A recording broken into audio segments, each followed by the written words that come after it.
découragé gitu nggak ada sih. Découragé itu kayak mengurangi motivasi. Mengurangi motivasi. Nah, lanjut ke lebih detail nih sekarang kita ya. Kesulitan apa membagi waktu, dan biasanya kalau kegiatannya Eka sendiri itu apa sih hari-hari? Kemana, jam berapa, terus suami ngapain, anak kemana? Nah itu ceritain nih. Nah, buat jadi, gambaran juga nih. Ya, jadi memang kesulitannya itu dari tahun ke tahun beda. Jadi waktu pertama kali datang kan anakku masih 1,5 tahun, masih nempel banget sama ibunya. Apalagi di lingkungan baru kan. Jadi walaupun ada suamiku, itu seperti tidak bukan berarti terus anakku langsung mau sama suami. Jadi tetap masih ikut terus sama ibunya. Itu sampai sekitar setahun. Akhirnya setelah dapet sekolah istilahnya Altaja, kayak taman penitipan anak. Nah, itu anakku sudah mulai mengenal orang lain di luar orang tua. Nah, itu sangat membantu. Itu di sini ya? Itu di sini. Mudah gak untuk dapetin itu? Mudah banget. Administrasi lagi masalahnya tadi. Oke. Enggak, maksudnya administrasinya memang harus diurus, tapi itu ada jalan gitu. Udah ya, jadi mudah. Ada semua jalannya di sini. Udah diarahkan. Contoh detail ya, tinggal di sini kemana nih untuk ngurus sampai anaknya bisa Oke. gitu. Jadi kalau di Perancis itu kan kita sistemnya itu kan di masing-masing kota itu ada namanya mairie, ada hotel de ville gitu ya, kayak kantor kecamatan. Nah, jadi semua urusan di sini itu daftarnya ke kantor kecamatan itu. Mau urusan rumah, urusan daftar sekolah anak, urusan pajak, bahkan belajar penguatan bahasa Perancis atau bahasa di luar Perancis, daftar les musik, itu semuanya ada di situ. Bahkan untuk minta pekerjaan di situ. Urusan apapun harus ke sana. Ini orang Indonesia nih ya, Eka tiba-tiba datang nih ya. Terus langsung masuk ke namanya Petit Enfance. Nah, itu di bagian Petit Enfance langsung kita daftar untuk mau daftarin anak di bawah 3 tahun. Nah, di situ ada 2 opsi, mau masuk ke crash. Crash itu kayak daycare dari pagi jam 8 sampai jam 8 malam. Kira-kira gitu kalau di Kota Antoni, full. Gratis ya? Bayar sih, tapi murah banget. Oke. Berapa tuh? Boleh disebut nggak? Kalau keluarga kami itu per jamnya 0,75 euro. Something 0,75 sen. Per jam. Itu murah banget, itu kayak nothing di sini. Berarti 7 euro ya kalau 7 jam gitu ya. Anggapnya 1 euro lah ya. Pokoknya kami sebulan cuma 22 euro. 22 euro. Nah, perbandingannya makan 1 kebab itu 6 euro. Jadi bayar sekolah cinta itu hanya 4 kebab. Nah, kurang lebih gitu ya gampangnya. Untuk berapa?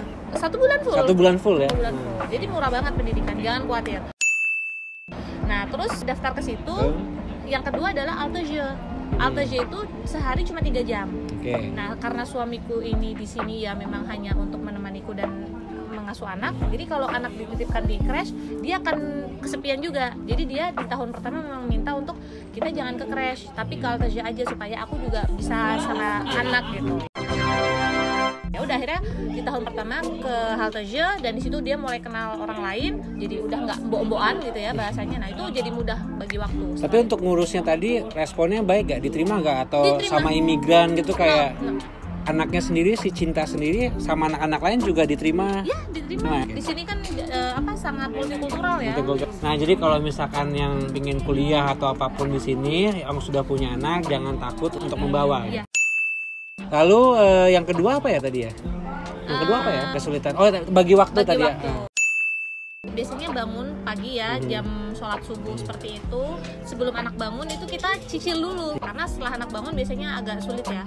Setelah itu jam 9, setengah 10 itu berangkat ke Bulak, ke bibliotek di kampus. Itu perpustakaan ya. Buat kerjanya Eka. Buat kerja Edo juga dan teman-teman yang lain.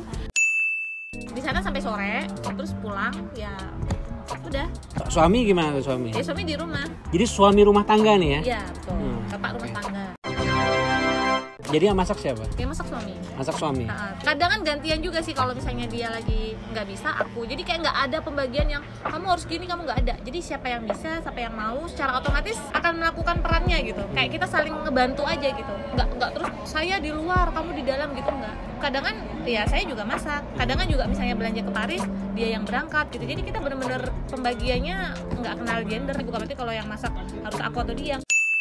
Nah itu bisa keren gitu Eka karena berefleksi di Paris ini atau gimana?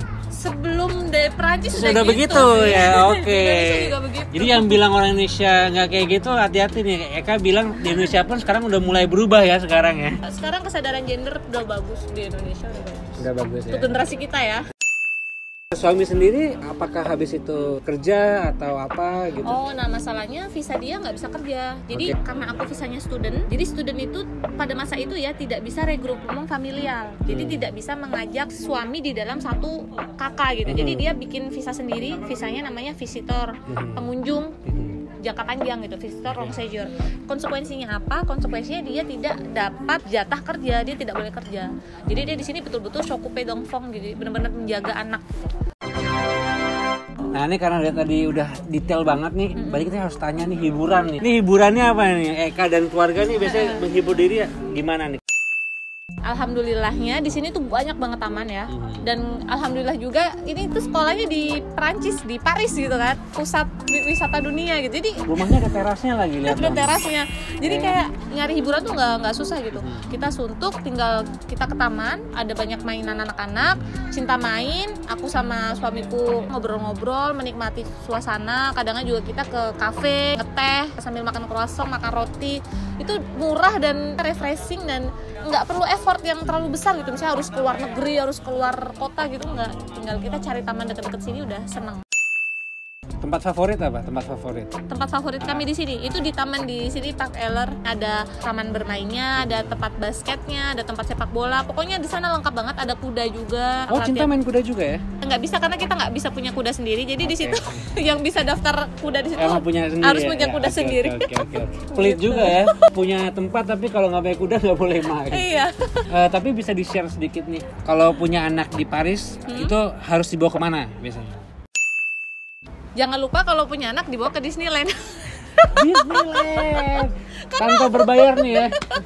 Iya dong, maksudnya kalau aku memang karena mumpung di sini ya, jadi kayak ada Disneyland perlu apa gitu. Jadi ya itu sih. Bahkan Edo juga pasti seneng ke Disneyland. Oh iya, menyenangkan banget. Tapi di sini ada dua, ada Park Asterix sama Disneyland. Kalau Park Asterix itu lebih apa ya? Ekstrim lebih. Ya? Kalau Disneyland tuh yang lucu-lucu, yang Mickey Mouse dan lain-lain. Okay. Sekarang masuk ke tips and trick. Oke, Kak, silakan. Oh, tadi kalau ke Disneyland kan sifatnya senang-senang yang bayar mahal ya. Ada juga tempat yang nggak bayar mahal. Itu namanya ludotek. Jadi di sini ada 3 jenis ya, mediatek, ludotek, bibliotek. Bibliotek itu buku, mediatek itu biasanya film, musik gitu ya. Nah kalau ludotek itu khusus anak-anak bermain. Itu di satu tempat aja di atau banyak? Di semua kota ada ludotek, ingat-ingat ludotek. Semua kecamatan maksudnya? Semua kecamatan ada. Nah jadi itu kita bisa pinjem mainannya bawa pulang. Oh iya? Gratis? Gratis.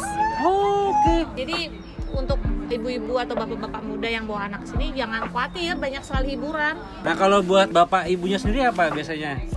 Ketemu teman-teman, makan bareng di taman. Kayak hari ini. Untuk makanan gimana? Makanan aman ya di sini, bisa cerita gak? Di sini itu karena suamiku tuh suka masak, dia hobi banget masak. Kita itu selalu punya comfort food di rumah.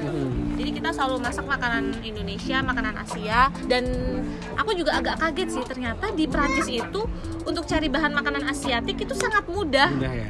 Di mana-mana ada, mau cari apapun ada. Hanya ada 2 yang nggak ada di sini. Apa tuh? Kencur sama daun kunyit. Tapi kalau yang lain ada, mau cari apa aja ada di sini. Nah itu kira-kira kalau per bulan itu ngabisin berapa? Murah banget. Pokoknya seminggu itu kita nggak nyampe 100 euro. Oh ya? Iya, seminggu. Bertiga loh ya? Bertiga. Ya? Iya mungkin sebulan 250 sampai 300. Itu udah kayak bisa ngundang orang segala macam, udah murah banget. Udah undang gue hari ini, makanya berterima kasih banget nih gue nih.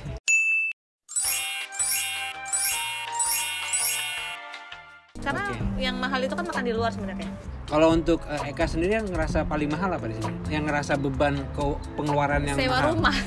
Sewa rumah ya, rata-rata emang 70% itu mahal di sewa rumah nih guys. Rumah 1.000 kan? 1.000 loh ya. Mahal. Seru banget ya, hari ini bareng Eka ya. Kita udahin aja ya. Terakhir Eka ada mau ngomong pesan dan kesan apa yang bisa dibagikan kepada penonton? Pokoknya kalau misalnya teman-teman semua itu punya impian gitu ya, maksudnya punya cita-cita, jangan takut untuk dikejar, jangan menyerah juga. Semua hal itu kan ada kesulitannya gitu. Tapi di balik kesulitan itu pasti ada solusinya gitu. Asal kita hadapi dan kita punya support system. Support system nggak harus pasangan ya, bisa teman. Ya kita bisa ciptakan sendiri gitu. Apa lingkungan yang suportif gitu. Itu sih menurut aku. Jadi kayak apa yang kita hadapi itu bisa kita share dan kita juga bisa mendapatkan pengetahuan gitu, apa tentang solusi yang akan dihadapi gitu ke depannya. Jadi ya gitu, jangan takut untuk menggapai mimpi kayak Edo nih. Ini juga keren banget nih ceritanya. Jadi kamu juga harus bikin vlog nanti tentang nanti ya, bagian gue terakhir aja bagian gue. Jadi Eka ini adalah dosen UNY, Universitas Negeri Yogyakarta. Jadi kalau ada yang pingin dengerin kuliahnya, kita tunggu saja. Tahun berapa sekarang? Ini masuk tahun keempat. 2 tahun lagi lah ya, setahun lagi. Doain ya untuk Eka juga. Termasuk gue juga doain. Termasuk seangkatan. Ini seangkatan ini. Kalau gitu sampai ketemu di video selanjutnya ya. Salam Hatsa, salam dari Paris. Dah.